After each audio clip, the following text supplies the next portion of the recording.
Hey everyone, how are you doing today? I hope that you are well and that you're having a great day. Today's video, I want to talk about why I think I might be attracting certain kinds of people. As always, whenever I have any kind of revelation, I tend to psychoanalyze myself and try to dig a little bit deeper. This came about because I was recently interacting with a woman I met about a year ago, and while she was offloading some of her stuff, in my head, I just went, oh no, not again. And that brought me back to a time when my husband told me, girl, what is wrong with you? Why do you always have the weirdest friends? And he also told me that I was too gullible and I was too trusting and that my friends would betray me. And unfortunately, he was right because each and every time he told me this, there was one betrayal or the other around the corner. And I never listened to him because, we never listen to the men. But anyway, now it came to my mind because I had that thought like, oh no, not again. So I started psychoanalyzing myself. Like, why is it that certain kinds of people are attracted to me? Why am I like a magnet to certain types of people? Most of the women that I end up befriending, they're mostly good women, strong women with great careers.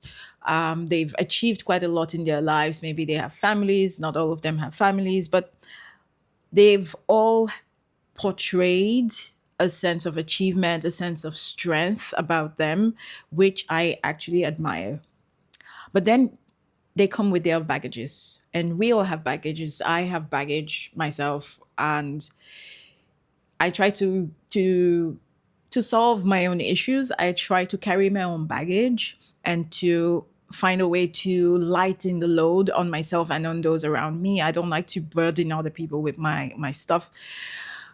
But maybe that's just because that's how I grew up, right? I grew up taking care of myself. I grew up being my own best friend. I grew up not having anyone to unburden onto. And so when I meet people who are very open and have no qualms about burdening to me, it just rubs me off a little bit. Now, I don't know if there's something wrong with me, if it's about me, if it's something that's normal, let me know.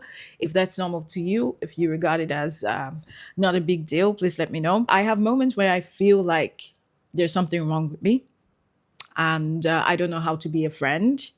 And there are other moments when I know that I do provide realistic suggestions and advice, but at the same time, and I think that's why when they go on to either betray me or ghost me or not include me, then I feel hurt deep inside because I feel like I've been there for you.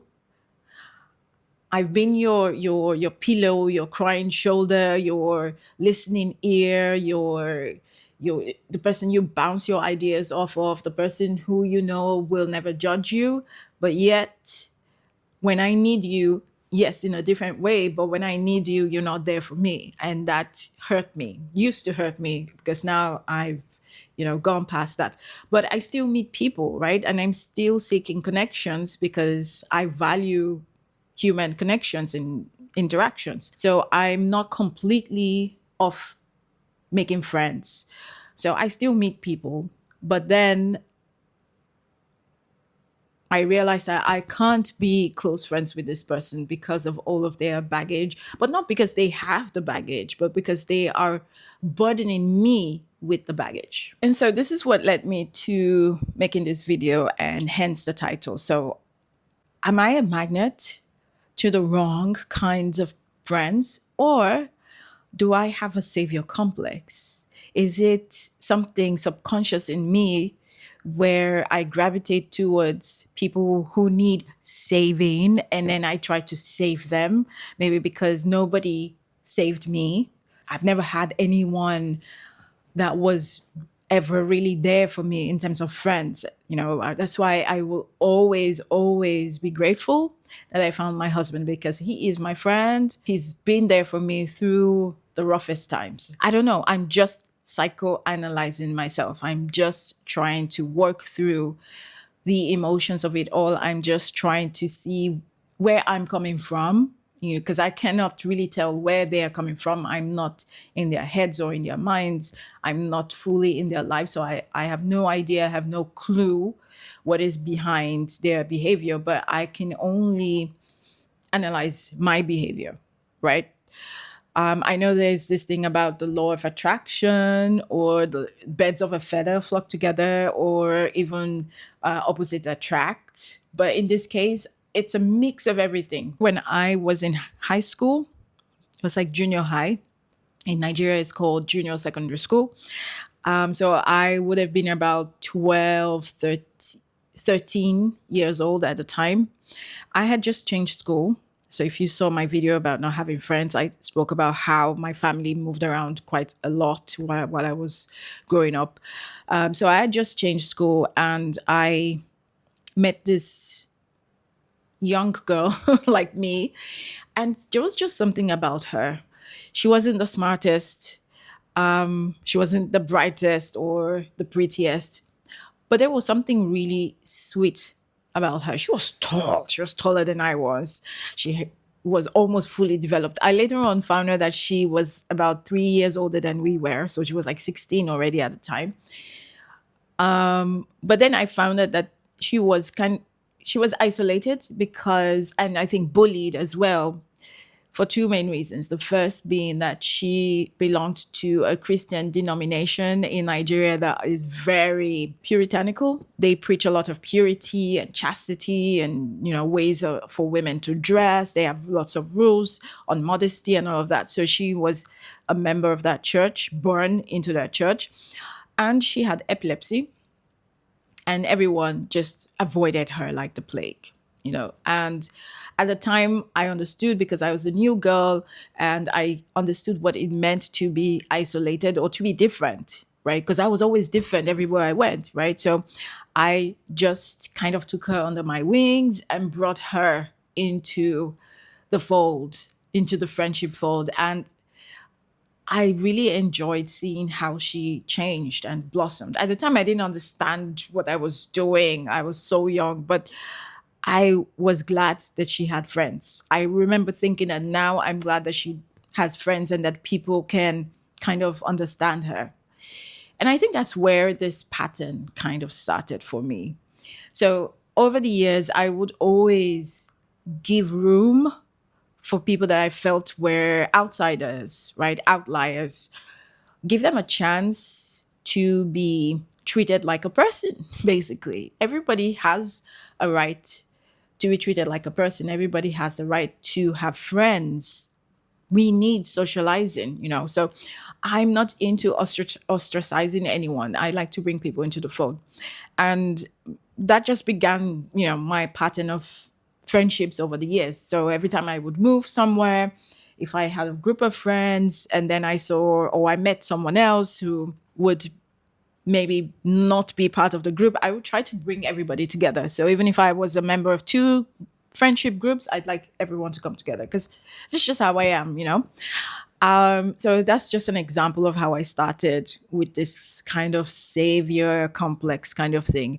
And I was reading up about having a savior complex. So it also has something to do with inferiority complex. So I did have some of that growing up.